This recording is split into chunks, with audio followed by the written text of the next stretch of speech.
राज्य में गौण खनिजों के अवैध उत्खनन और चोरी को रोकने के लिए सरकार ने बड़ा फैसला लिया। अब गौण खनिज भंडारों का ईटीएस प्रणाली के माध्यम से हर 3 महीने में सर्वेक्षण किया जाएगा। यह जानकारी राजस्व मंत्री चंद्रशेखर बावनकुळे ने दी। सांगली के मीरज में मीडिया से बातचीत करते हुए उन्होंने बताया कि कृष्णा नदी के क्षेत्र में बड़े पैमाने पर लगभग 200 से 300 डंपरों के जरिए अवैध मिट्टी उत्खनन का मामला सामने आया, जिस पर करीब 7 करोड़ रुपए का जुर्माना लगाया गया। इस मामले की गहन जांच के लिए विभागीय आयुक्त को आदेश दिए गए और दोषियों पर सख्त कार्रवाई की जाएगी। अनेक महसूलचे निर्णय झपाट्याने तुम्ही घेत आहात, पण दुसरीकडे राज्यात महसूल सुद्धा बुडत आहे काही अधिकाऱ्यांच्या चुकीच्या धोरणामुळे।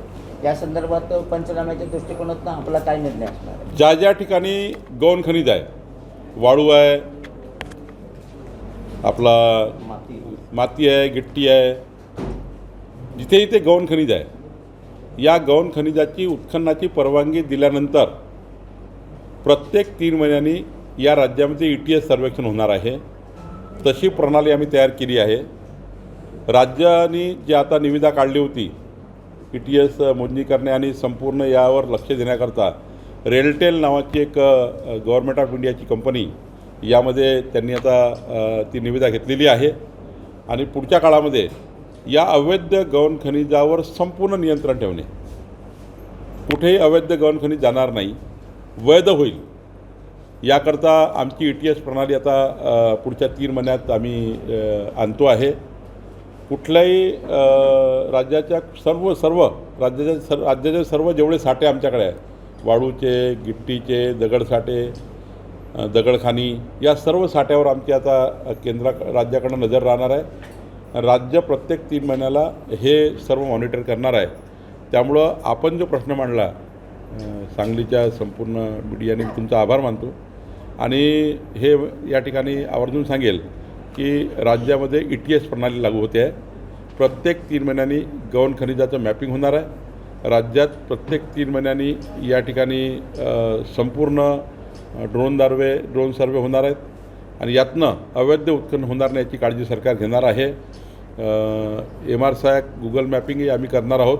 त्यामुळं आत्तापर्यंत जेवढं काय अवैध झालं त्याचंही आम्ही मॅपिंग करू। यानंतर प्रत्येक 3 महिन्यांनी प्रत्येक खाणीचं, दगडखाणीचं, वाळू खाणीचं, मुरुम खाणींचं सर्वांचं ईटीएस प्रत्येक 3 महिन्यांनी करू। राज्यातलं महसूल विभागीय कार्यालय पुणे इथे आहे। इथं मनुष्यबळ कमी असल्यामुळे अनेक प्रकरणं जे अपिलात गेलेले आहेत त्यांचे 1-1 वर्ष 2-2 वर्ष हेलपाटेवारे नुसते सुनावण्या तारखा चालू। आता आपण 90 दिवसाच्या आतमध्ये अपील निकाली काढावी असं या ठिकाणी सांगितलेलं आहे, पण काही ठिकाणी वर्ष लागत आहे, पण वर्षभराच्या आत हा केलंच पाहिजे असा नियम आहे। पण आपली माहिती जी माझ्याकडे आहे आपण दिलेली ती अधिक तपासून घेतो, पण वर्षभराच्या आतमध्ये कुठलेही खटले निकाली काढायचं असं मॅन्डेटरी आहे। आम्ही तर हेच सांगतो आहे की 90 दिवसात निकाली काढा।